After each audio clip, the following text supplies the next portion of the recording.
Tamar e Absalão, a história mais trágica de luxúria e vingança. A Bíblia tem várias histórias que servem como advertências sobre as consequências das empresas que escolhemos, e talvez nenhuma seja tão severa quanto a história de Tamar e Absalão. Absalão e Amnon eram filhos de Davi, mas Absalão era filho de Maaca, enquanto Amnon era filho de Ahinoão. Portanto, eles eram meio-irmãos. Amnon desejava Tamar, a encantadora irmã de Absalão, e portanto sua própria meia-irmã. Passado algum tempo aconteceu o seguinte: Absalão, filho de Davi, tinha uma irmã muito bela, que se chamava Tamar, e Amnon, outro filho de Davi, apaixonou-se por ela. Mas como Tamar era virgem, Amnon ficou doente de angústia ao pensar que seria muito difícil para ele realizar suas intenções com sua irmã.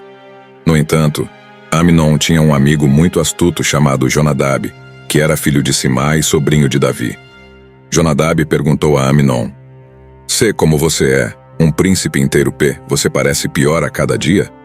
Por que você não me conta o que está acontecendo com você?" "É que estou muito apaixonado por Tamar, a irmã de meu irmão Absalão", respondeu Amnon. Jonadab sugeriu: "Deite-se e finja que está doente. Quando seu pai for vê-lo, diga-lhe: por favor, que minha irmã Tamar venha me dar de comer. Eu gostaria de vê-la preparar a comida aqui mesmo, e que ela a sirva para mim." O nome Absalão significa "o pai é paz". O nome Amnon significa "fiel, estável". Nenhum deles fez jus ao seu nome. É verdade que Jonadab era um homem muito engenhoso e astuto. Seu conselho imprudente a Amnon foi a centelha de uma série de sucessos infelizes. Jonadab era primo de Amnon, sendo filho do pai de Davi. Um famoso comentarista bíblico observou: um amigo que não era tal, um amigo carnal, um inimigo espiritual que o aconselhava para a recuperação do corpo, a ruína de sua alma. Um amigo pode nos desviar espiritualmente, como Israel foi avisado.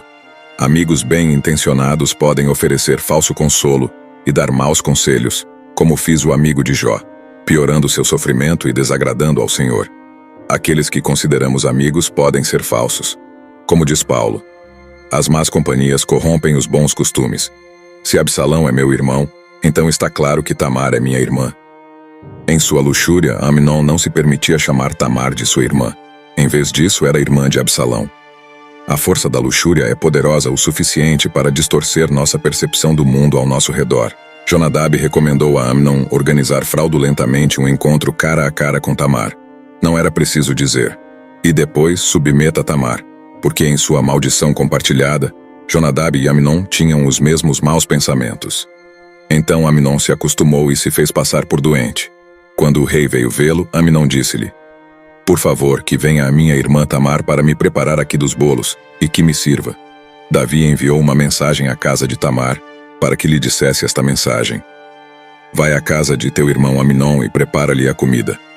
Tamar foi à casa de seu irmão Amnon, e o encontrou deitado.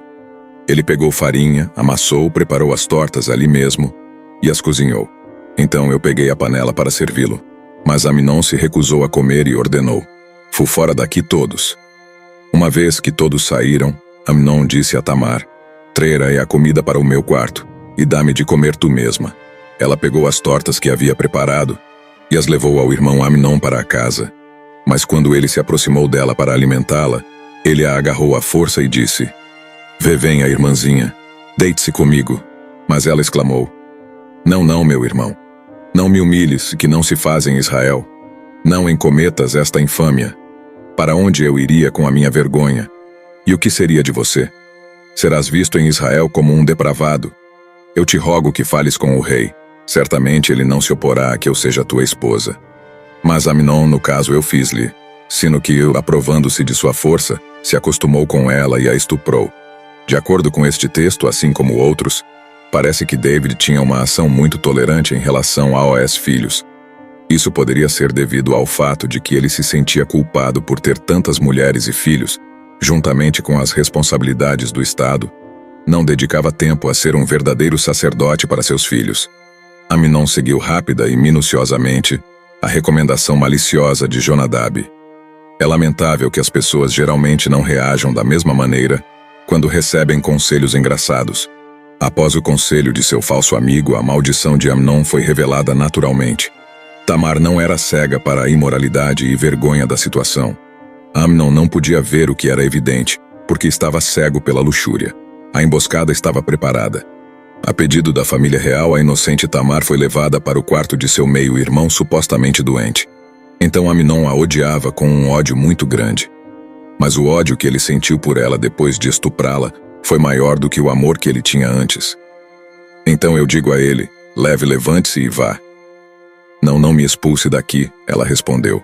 Depois do que fizeste comigo, expulsar-me daqui seria uma maldade ainda mais terrível. Mas ele não lhe deu ouvidos, sino que chamou seu servo e ordenou: expulsa esta mulher daqui e fecha a porta. Ela usava uma peça de manga comprida, pois as filhas virgens do rei usavam túnicas. Então, seu servo a expulsou e fechou a porta atrás dela. Amnon a odiava muito. Os sentimentos de Amnon por Tamar foram expostos como luxúria em vez de amor. Amnon estava interessado em Tamar, não porque ele a amava, mas por causa do que ele poderia obter dela. Em muitos relacionamentos luxuosos há uma combinação de amor e luxúria, mas na atração de Amnon havia apenas luxúria. Nessa luxúria decidida, Amnon apenas construiu o exemplo de seu pai, Davi. Lemos: o ódio que sentia por ela era maior do que o amor que antes lhe tinha tido.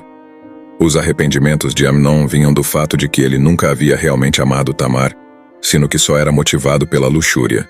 Tamar serviu apenas como um lembrete constante de sua própria tolice. Ele queria que toda lembrança de seu pecado desaparecesse. Expulsa esta mulher e fecha a porta.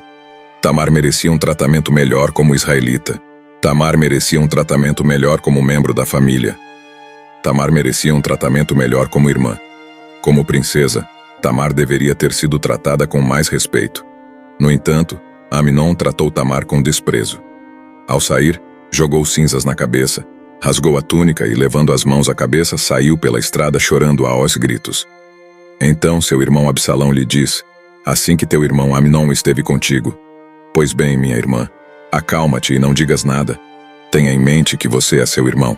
Então Tamar ficou para viver isolada na casa de seu irmão Absalão. Tamar colocou cinzas na cabeça e rasgou o manto. Tamar lidou com a situação adequadamente, reconhecendo que um ato horrível havia sido cometido contra ela. Lemos: assim o teu irmão Amnon esteve contigo. Amnon certamente pensou que ele tinha conseguido encobrir suas malas ações. Apesar disso, Absalão sabia sem dúvida que Amnon era o culpado.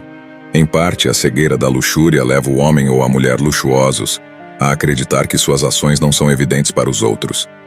Amnon foi enganado pelo poder ofuscante da luxúria. Absalão confortou Tamar e parecia-lhe que a situação não era tão grave, mas na verdade ele já estava planejando sua vingança contra Amnon. Embora Davi estivesse furioso, ele não puniu Amnon com a severidade que devia, provavelmente porque todos ainda estavam processando a transgressão de Davi naquele momento. Ele estava ciente de sua responsabilidade, mas não foi capaz de agir. Esta situação é o resultado do pecado intencional em nós, pois nos rouba a liberdade moral e a liberdade de falar livremente e testemunhar. O rei Davi, enterrando-se de tudo o que havia acontecido, enfureceu-se. Absalão, por sua vez, não dirigia a palavra a Amnon, pois o odiava por ter estuprado sua irmã Tamar. Davi tinha motivos para virem à festa. Isso fez com que Davi fosse parcialmente responsável por aquela reunião, assim como Amnon fez com que Davi permitisse que Tamar levasse comida para ele. Este, por sua vez, tinha dado instruções a seus criados: não percais de vista Amnon, e quando lhe tiver subido o vinho, eu lhes darei o sinal de ataque e vós o matareis. Não tenhais medo, porque sou eu quem vos dá a ordem. Ânimo, sede corajosos. Os servos fizeram com Amnon como Absalão ordenara. Sião de Davi, Deus prometeu a Davi que a espada nunca se afastaria de sua casa. Por isso a espada jamais se apartará de tua família, pois me desprezaste ao tomar a esposa de Urias, o hitita, para torná-la tua mulher. Estamos cumprindo algumas das promessas feitas. Eles ainda estavam a caminho quando este rumor chegou-se aos ouvidos de Davi. Absalão matou todos os filhos do rei. Nenhum deles foi deixado vivo. O rei levantou-se e, rasgando-se as, Absalão fugiu. E a sentinela da cidade levantou os olhos e viu que do oeste, pela encosta do monte, vinha descendo uma grande multidão, desde o caminho atrás dele até a encosta da montanha. Então foi dizer ao rei: eis que chegam os teus filhos, como eu te tinha dito.